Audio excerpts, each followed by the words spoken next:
Olá, boa noite. Eu sou Flávia Metzger e começa agora o Jornal da Justiça desta terça-feira, 26 de dezembro. Nesses últimos dias do ano, você tem acompanhado aqui no JJ o que foi notícia do Poder Judiciário. E nesta edição, a gente vai relembrar os principais fatos do mês de março. É a nossa retrospectiva 2023, que já está no ar.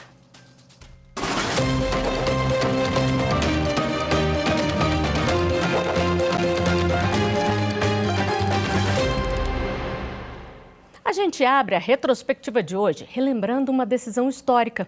O plenário do STF, por unanimidade, invalidou o uso da tese da legítima defesa da honra em feminicídios. A reportagem é de Marta Ferreira. A tese da legítima defesa da honra não existe na lei. Era uma estratégia utilizada em casos de feminicídio ou agressões contra mulheres para justificar o comportamento do acusado. Muitos advogados usavam esse argumento a partir de uma interpretação do artigo 25 do Código Penal, que define legítima defesa. A alegação era de que o homem havia matado ou agredido a mulher em caso de legítima defesa da honra dele ou da família, nos casos de traição numa relação afetiva.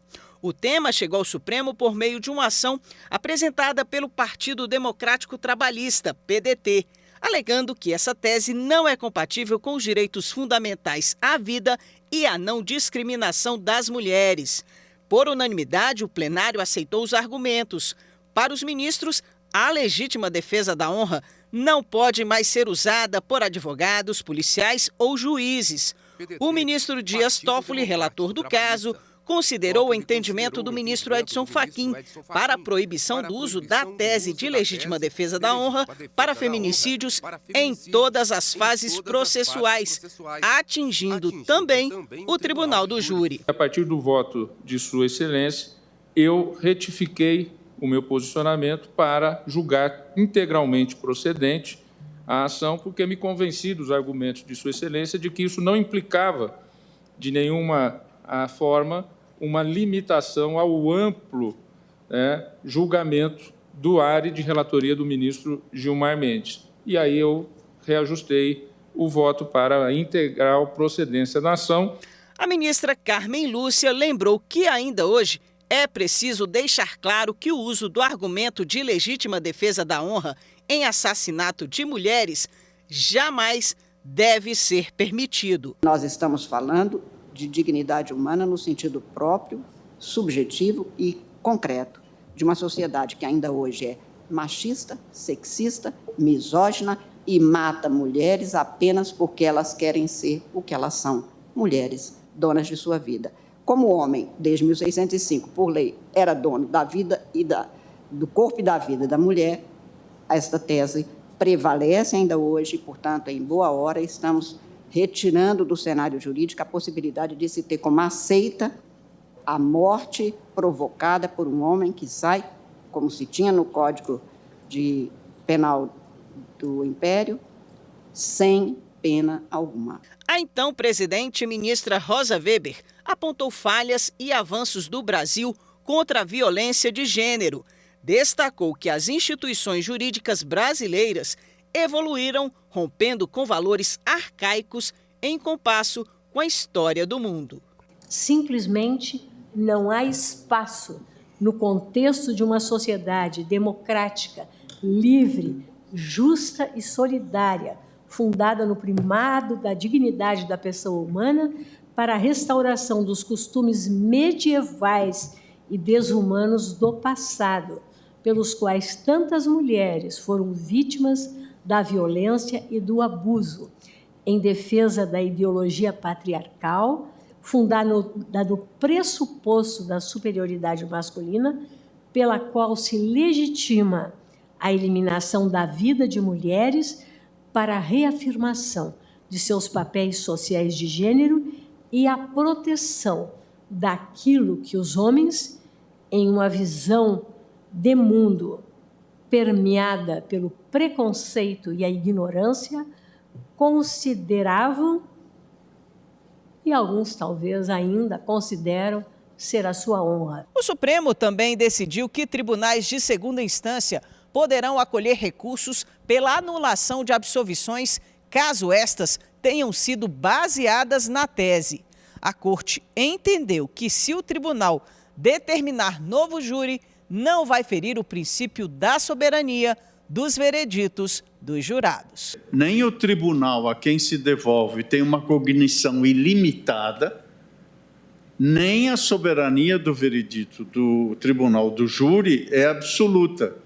Portanto, há que existir, e essas são as lições de Pimenta Bueno, para citar um clássico, um mínimo de racionalidade, nomeadamente quando subrepeticiamente o tema dessa esdrúxula e não raro trágica legítima defesa da honra venha a ser suscitada, essa malfadada tese. Portanto, o efeito devolutivo, como assento aqui no voto, do recurso é limitado, não se permitindo a substituição da atividade judicante, mas apenas admitindo o controle mínimo da racionalidade. Também no mês de março, o ministro Edson Fachin, do Supremo, restabeleceu uma decisão do Tribunal de Justiça do Rio de Janeiro, que beneficiava aposentados e pensionistas da Petros, o Fundo de Seguridade dos Funcionários da Petrobras. Renato Rosa conta os detalhes. O ponto central da disputa entre aposentados e o Fundo Petros é a divisão de déficits. Aposentados buscam liminares na Justiça para ficarem livres desse rateio.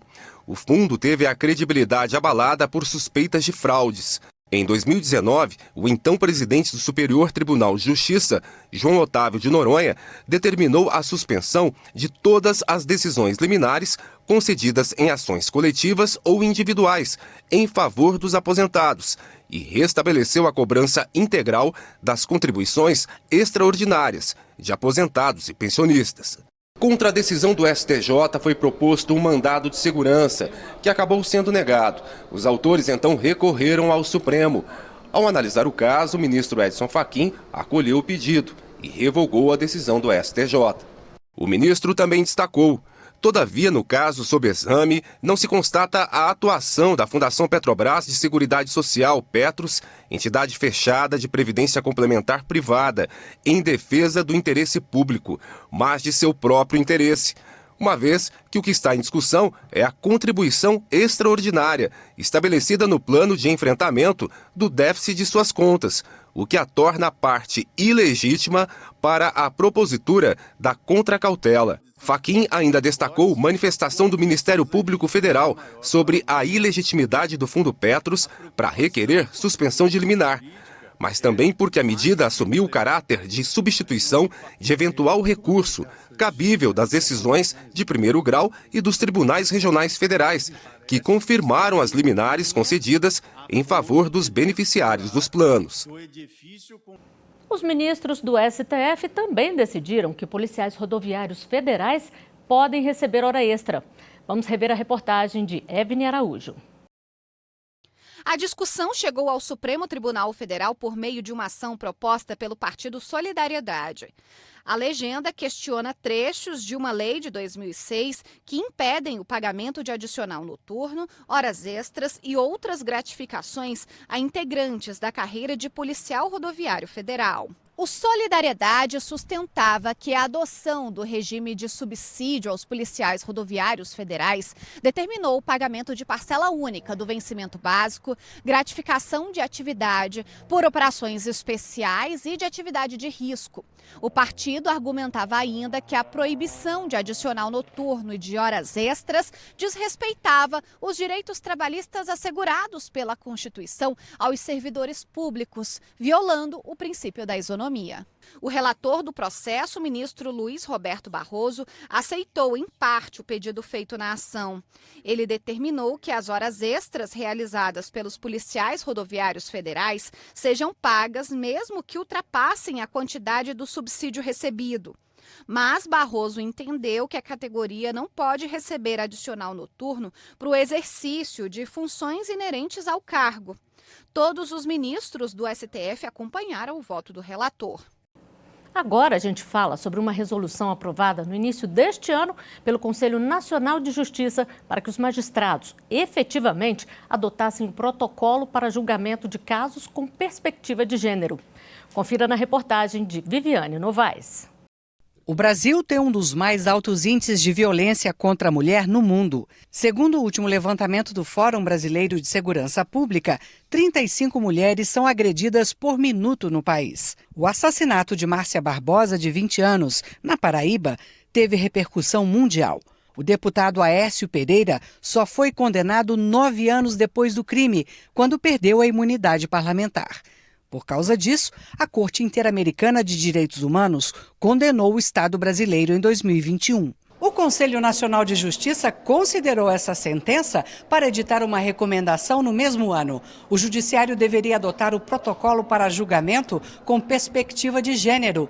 É um guia para os magistrados julgarem casos sobre o assunto para eliminar o tratamento desigual ou discriminatório e melhorar a resposta da Justiça às agressões contra a mulher. O CNJ deu mais um passo para garantir que os tribunais brasileiros adotem o protocolo. O plenário aprovou uma resolução que estabelece, por exemplo, que os tribunais façam cursos de formação para magistrados sobre direitos humanos, gênero, raça e etnia. A recomendação também criou um comitê nacional e permanente para acompanhamento e capacitação sobre o julgamento com perspectiva de gênero no Poder Judiciário. Esse nosso protocolo, ele teve inspiração direta no protocolo para julgar com perspectiva de gênero, editado pelo governo mexicano, após ordem da Corte Interamericana de Direitos Humanos. Agora, com essa resolução maravilhosa que se propõe, né, a atingir, pela adoção do protocolo, a igualdade material entre homens e mulheres, em última análise, né, cumprir a Constituição Federal. A seguir, a gente fala sobre a Lei de Proteção de Dados e a sua regulamentação. Voltamos já.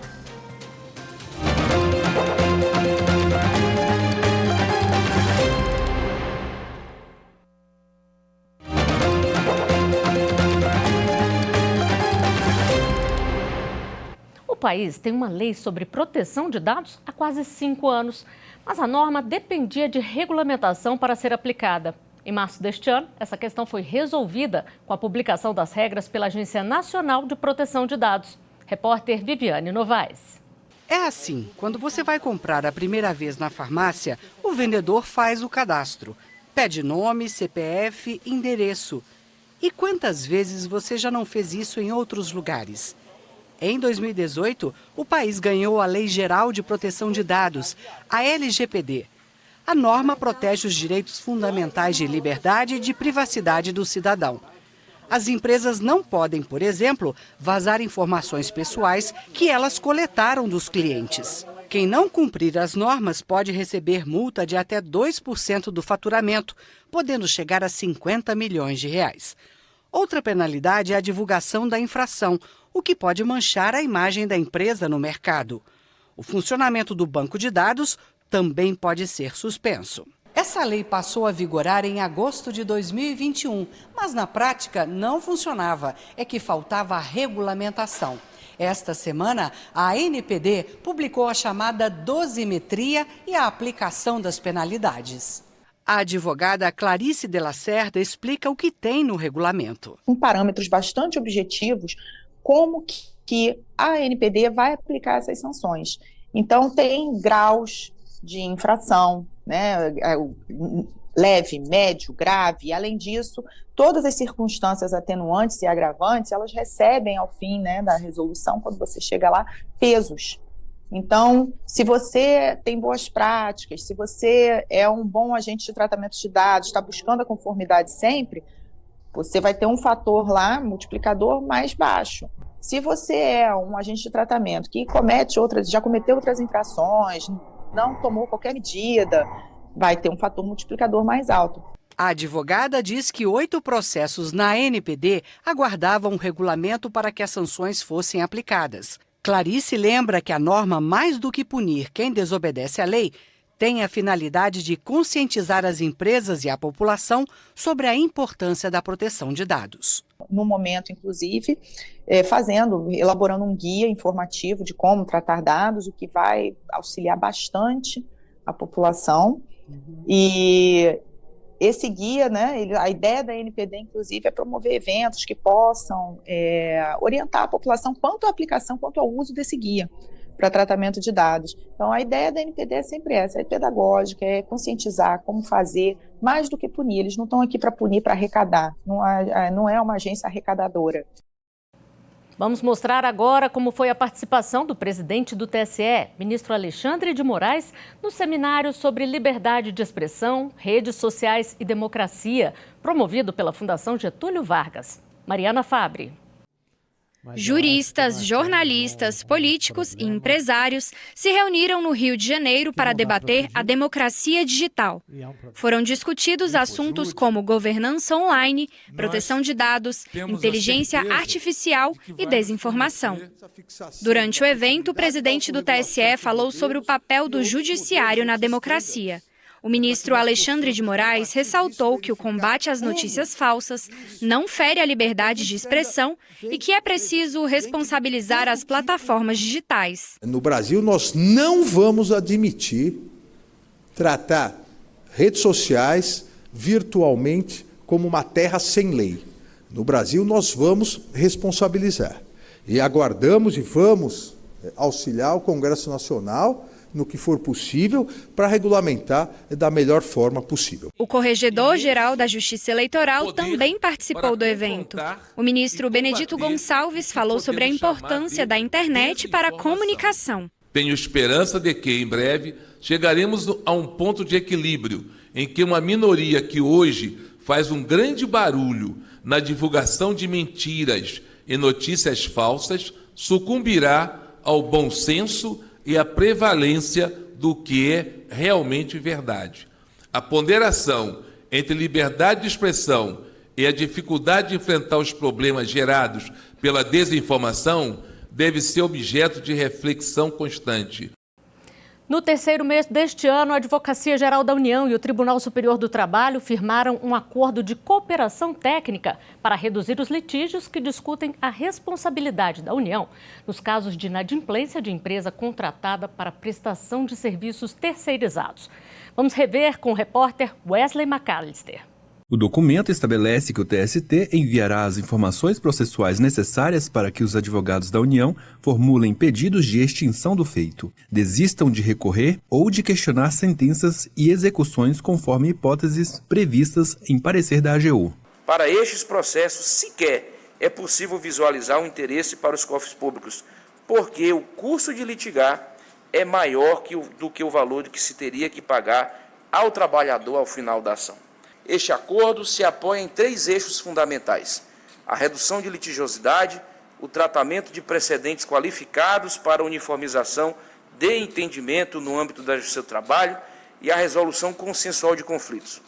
Está alicerçado na parte que cabe à AGU em pareceres e parâmetros desenvolvidos com muita técnica, zelo pela política pública e segurança jurídica. Sabemos que no passado havia aquele pensamento de que a defesa do interesse público implicava recorrer de tudo e sempre. É necessário, sim, defender o patrimônio público, estar atento ao interesse público, mas promover o interesse público também é racionalizar esses esforços, o trabalho de procuradores e procuradoras tão qualificados com que conta a Advocacia da União, e voltá-lo para as causas de maior relevância, de maior impacto. Nós precisamos tornar a vida mais fácil e muitas vezes nós podemos, está ao nosso alcance. Nós não vamos fazer a vida mais fácil se não mudar mentalidade. E o que os senhores fizeram aqui é uma mudança de mentalidade. Sair da mentalidade de litigar, disputar, para o entendimento, a construção do entendimento. A cooperação entre a AGU e TST prevê ainda que os tribunais regionais do trabalho e as procuradorias regionais da União e procuradorias da União nos estados podem firmar acordos de cooperação no âmbito de suas competências e ajustar planos de trabalho específicos entre eles, assim como outras ações que entenderem pertinentes, para a plena execução do objeto do acordo e adotando as cláusulas dele como parâmetro. No próximo bloco, a gente fala sobre o projeto do Judiciário Mineiro para enfrentar o preconceito que envolve as pessoas com síndrome de Down. Voltamos já.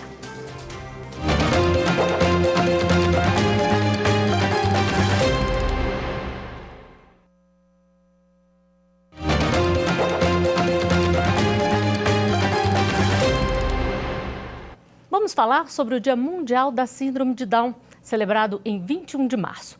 Para comemorar a data, o Tribunal de Justiça de Minas Gerais firmou parceria com o Instituto para gerar empregos e novas oportunidades para esta parcela da população. A reportagem é de Renata Marques. Na portaria do Tribunal de Justiça de Minas Gerais, Marco Túlio está a postos para receber quem procura a justiça. Trabalhar é a realização de um sonho antigo. É meu sonho, né, para trabalhar, né, porque eu preciso esse trabalho só para... Eu quero só conversar com alguém, ou comunicar, e aqui é muito legal. Ele integra a equipe de Davidson, que também dá apoio ao pessoal da recepção. Oi, povo. Eu sou porteiro. Essa é a bandeira da organização sem fins lucrativos, que promove a autonomia e a inclusão de pessoas. O acolhimento é feito por meio de atividades ligadas à promoção da saúde, educação, artes e esporte. A inserção no mercado de trabalho e o estímulo ao empreendedorismo também são importantes para o Instituto Mano Down, que atende cerca de 1.000 famílias atualmente. Por isso, a parceria com o Tribunal de Justiça significa tanto. Graças a um contrato de prestação de serviços entre o TJMG e o Instituto Mano Down, foi possível abrir postos de trabalho para pessoas com a síndrome e outras deficiências intelectuais. A ideia da parceria é trocar exclusão por oportunidade para todos. Então a gente tem que analisar o perfil, as condições, a localização, as habilidades para dar o match, casar com o que o Tribunal de Justiça espera. E aí depois a gente leva os candidatos e o tribunal entrevista e escolhe, né? Então nós já partimos aí com 3 e ainda estamos com 7 vagas que vai passar por esse percurso que o Mano Down seleciona, mas quem escolhe no fundo, depois que a gente leva os candidatos, é o Tribunal de Justiça. A gente não está falando de ter dinheiro em casa. Esse é um assunto que é secundário. A gente está falando de ter mais autonomia. Uma palavrinha mágica para as famílias, que é mais tempo de vida. Então, quando a Anália está lá na recepção no 12º andar, quando o Marco Túlio, junto com o Davidson, está lá na portaria do Tribunal de Justiça, a gente está mostrando para essas famílias que a gente está contando com eles. A gente não está fazendo favor em incluir pessoas com deficiência. A gente está fazendo com que aquelas pessoas possam ter mais perspectivas. E esse é o nosso ponto. E as perspectivas são mesmo as melhores. A Anália ingressou há pouco e já faz planos, animada com as possibilidades que se abrem. Eu estou de mente aberta para aprender coisas novas. Eu fico muito feliz com isso, porque o nosso Tribunal de Justiça é o primeiro órgão público a abrir as portas para essas pessoas com deficiência. Isso é uma demonstração de olhar cuidadoso com essa parcela da população. E mesmo de inclusão dessas pessoas, não pode ficar fora. Eu acho que o tribunal está no caminho certo de banir toda forma de preconceito, né? E ajudar quem mais precisa, né? E foi em março também que a rádio e a TV Justiça passaram a seguir juntinhas nas redes sociais. Quem trouxe essa novidade foi a Fernanda Porto. Vamos rever. @Rádio e TV Justiça. Agora é assim que você encontra todo o nosso conteúdo na internet. A rádio e a TV se uniram para que você possa assistir aos programas, jornais e entrevistas da forma que quiser. A coordenadora de novas mídias e responsável pelo projeto de integração das redes, Mariana Xavier, explica as novidades. A ideia é que o público tenha com essa integração cada vez mais liberdade para assistir o conteúdo da TV e da Rádio Justiça da forma que ele quiser. Então ele está indo para o trabalho, ele pode escutar um podcast da rádio no Spotify no carro dele, ele está em casa, mexendo no celular, pode ver um vídeo no YouTube, um documentário, um programa especial, às vezes quer assistir pelo Twitter, ao vivo, o jornal ou a sessão plenária. Então a gente dá essa liberdade, ele pode assistir on demand, quando, como e onde ele quiser. E estamos por aqui também. Nas redes você curte, lê, compartilha e se informa sobre diversos assuntos. Tudo isso aqui na palma da mão. Além das redes, tem integração fora da tela também. Eu, por exemplo, Fernanda Porto, fui repórter por 7 anos da TV e agora estou na equipe da rádio. Mas com a integração, os repórteres da TV podem ser ouvidos na rádio e vice-versa.